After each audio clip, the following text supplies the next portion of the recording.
Hey guys, this is Lucas Johnson, and this is going to be my 10-month review of my Kessler Custom Bass Clarinet. I've had it just about for 10 months now, so I wanted to do this review to kind of show how things have worn, what's changed, things that I've noticed, and just a few tips for you if you own one or want to. I do have a new background. I like this one a lot better, personally. I think you guys will too, and I have a lot better lighting situation going on, so... and thank you for almost getting me to 30 subscribers. It may not be much, but it really means a lot. So, just to start off my little review, this is what the case looks like after 10 months. It has these nice little buttons on the bottom that kind of keep the actual case from hitting the ground, which is really convenient. And also it has, on this end, has a subway handle, and then just has a standard handle right here. The one thing I don't necessarily like about these handles, they're really well built, really strong plastic, but I don't like this little ridge that's right here. It really digs into your hand, and so, but that's just a really minor thing. The other thing is that this case can get dirty really easily. You can see because of its the black fabric, it can attract just a few, it's not really bad or anything, but just a few little things. The case is open by zipper. The case isn't unusually large or anything, and you could theoretically lock the zippers together because there's holes in the zippers. So that's basically it for the case. Nice little compartment right here. It's also zipped, and pretty decent amount of space to store all kinds of things. When you actually get the instrument inside of here, there should be, I think there's a cleaning cloth, really nice cloth with a weighted end, some cork grease, and also with the actual instrument, it has a Clark Phobes debut mouthpiece, and I think a Rico 2.5 reed. So I'm just going to go ahead and open it up. And like I said, this case only opens by zipper. Gotta turn it around real quick. So, my thoughts with the case as a nice little Kessler & Sons music sticker up here. Here's the top of the case, and then there's the instrument inside. I'll actually tilt the camera down just a little bit so you guys can see a little bit better. So here's the actual inside of the case. I really don't want to tip it much more, but I will show it to you once I take everything, all the expensive stuff out. So thoughts with the case. This outside section, right where my hands are, you can maybe see there's a little ring right here that goes around. That's all like a really hard plastic or something. The outside of the case is a hard plastic of some sort. Same thing in the bottom. But the actual insert, you can see that there's a dividing line. This whole assembly here, and also on the inside where your actual instrument sits, is all it's all styrofoam. I'm just going to see if I can move this down just a little more. So that's all styrofoam. And you can see when I move this lower joint, it moves.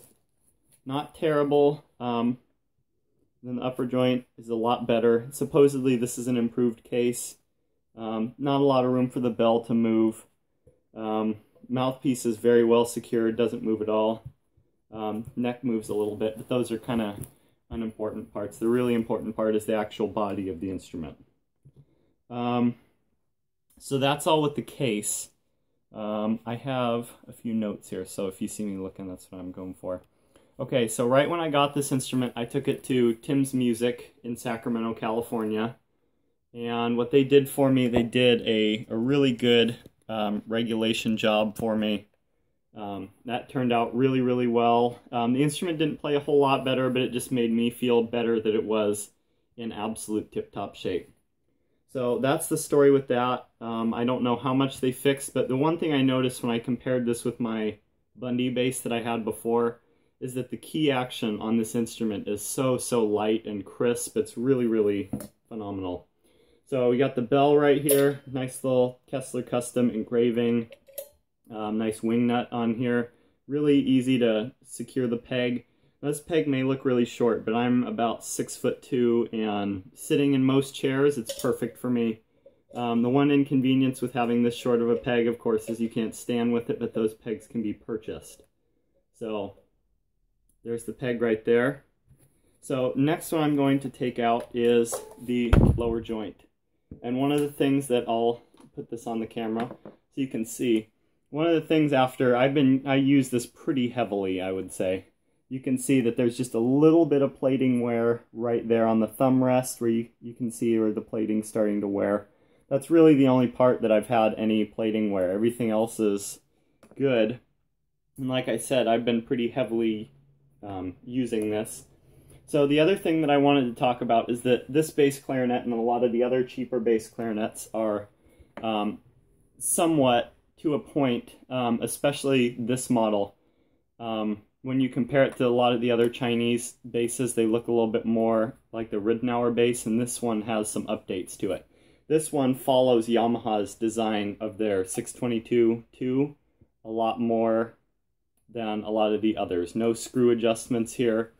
One of the things that even people with Yamaha basses I've heard about, and people who've tried this instrument have noticed that when you go for like a low C or a low C sharp or even a low D, that a lot of times you'll have to be pressing down on some of these pinky keys in order to get that note to speak really well.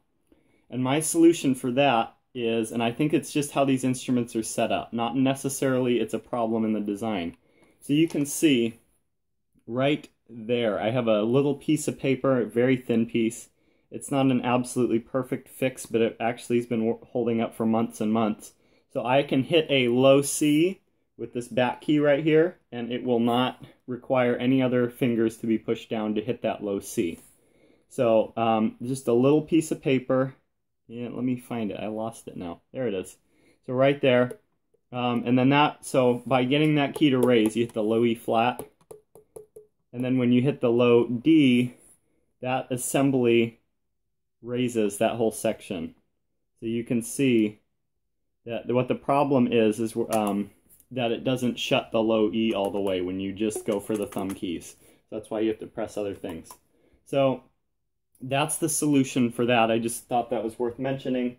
So another thing you might notice when you get this is that in order to have the bell, the low C key depressed on the bell, you may have to turn the bell a little bit and it looks a little weird.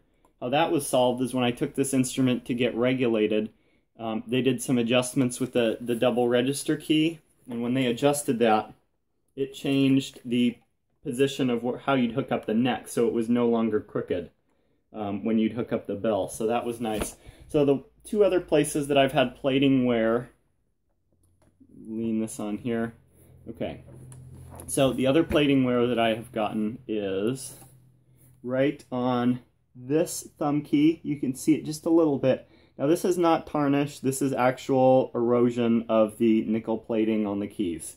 It's nowhere else except for there, and then you can see right on the hole that you would half hold on to get into the altissimo register, you can see that it's eroding there too.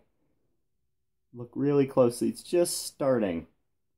So that's after I've played this bass many concerts, many different groups. And it's held up absolutely great for me. It's just I'm starting to notice some effects of using it so much. I practice a lot at home, and I perform quite a bit. So that's the story with that. After 10 months of having this, I just yesterday actually checked out with a leak light myself because I just got my leak light to see if there were any leaks. I had a leak right here on the F key. I believe that there was a leak. There was a leak right here on this top key that goes to the B.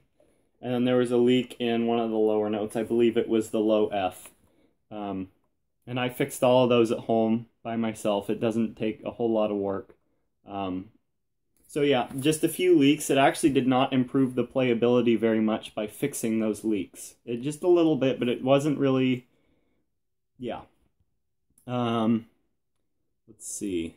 Okay, another thing I forgot to mention about the case is that it has, on the underside right here, has backpack straps. And it's secured by very nice Velcro flap, and you take the flap off and then you have your adjustable backpack straps. So that's a really convenient feature. The one kind of annoying thing about that is when you're using it, as I mentioned with the case, how it kind of wobbles around inside a little bit, is you can actually hear the instrument banging inside the case just a little bit. So I don't usually carry it with the strap for that reason. So I'm actually going to take the camera off of the mount just so you can get a good view of this. So this is the inside of the case. This is kind of just a multi-purpose compartment down there.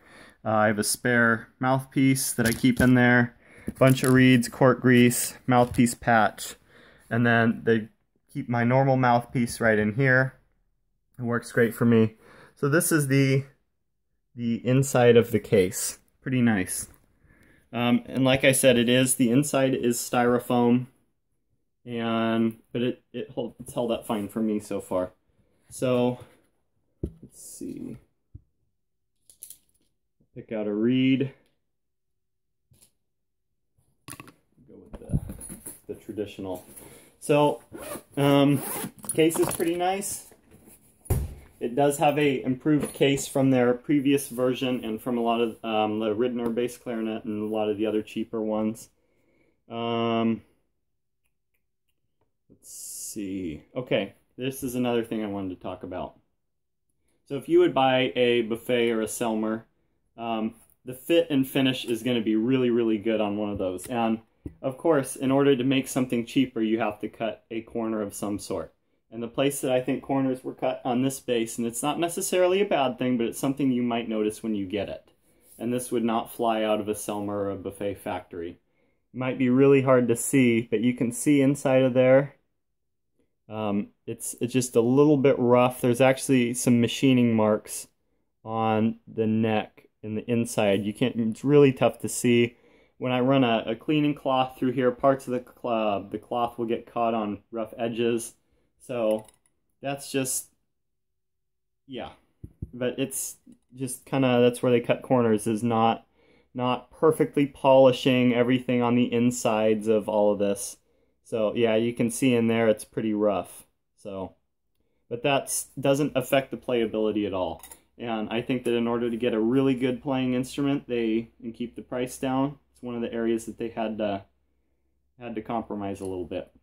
So the actual fit of the instrument is great. The finish is, but the outside finish is amazing. It's just the inside is where you can kind of tell. Another thing too, I'm going to take the bell off.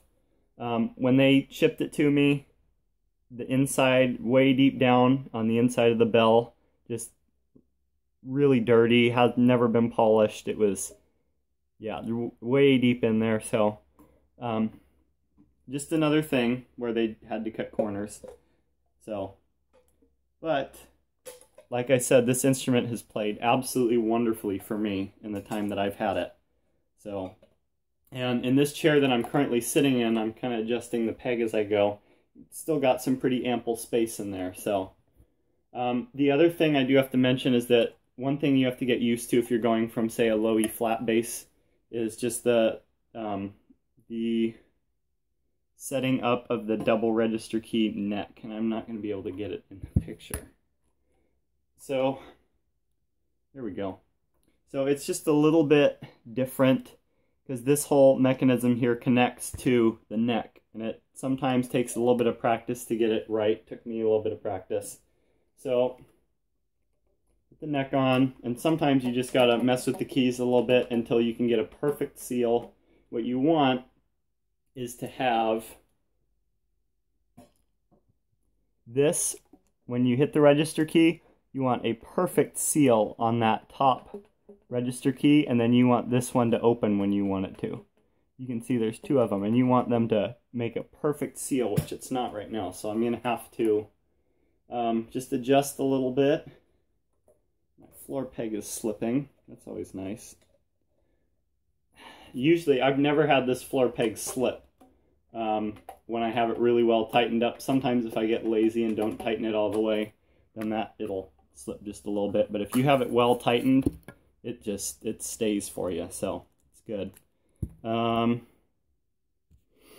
Yeah, I mentioned it comes with a Clark Phobes debut mouthpiece. And another thing is all these issues that I'm talking about, except for the case and maybe a few others, they could have been fixed by now, because I was literally one of the first people to get these bass clarinets. I was on the wait list when these first came out, so yeah. So I got my mouthpiece on. I play on a Selmer C-Star. I'm playing on a 3-strength traditional Van Doren right now. I usually play on V12s, but I'm just testing this out. Let's see. I think I might have covered all my notes already. Yep. Oh, okay. Well, the one thing I did forget is on the inside of the case, the Cork Grease. When you grease up the different joints on here and then you put it in the case, over time I've noticed that you can kind of start to see the residue from the Cork Grease begin to build up inside of the case, and it just changes it from the really dark black color of the fabric inside, and it just turns it a little bit of a lighter color. So anyways, there goes my reed.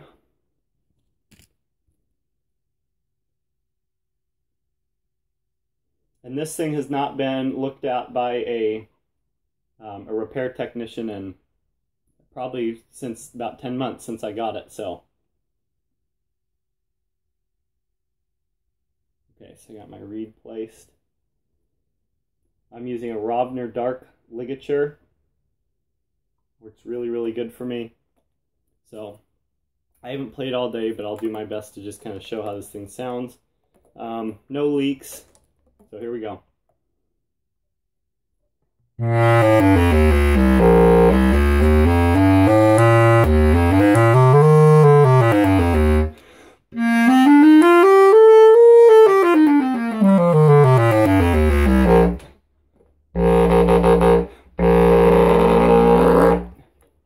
So you can do all kinds of cool things with this bass clarinet. It's a lot of fun to play. It's just a really even scale when you're playing it. The register keys work like they should. Really good altissimo register. I'll see how high I can get. So.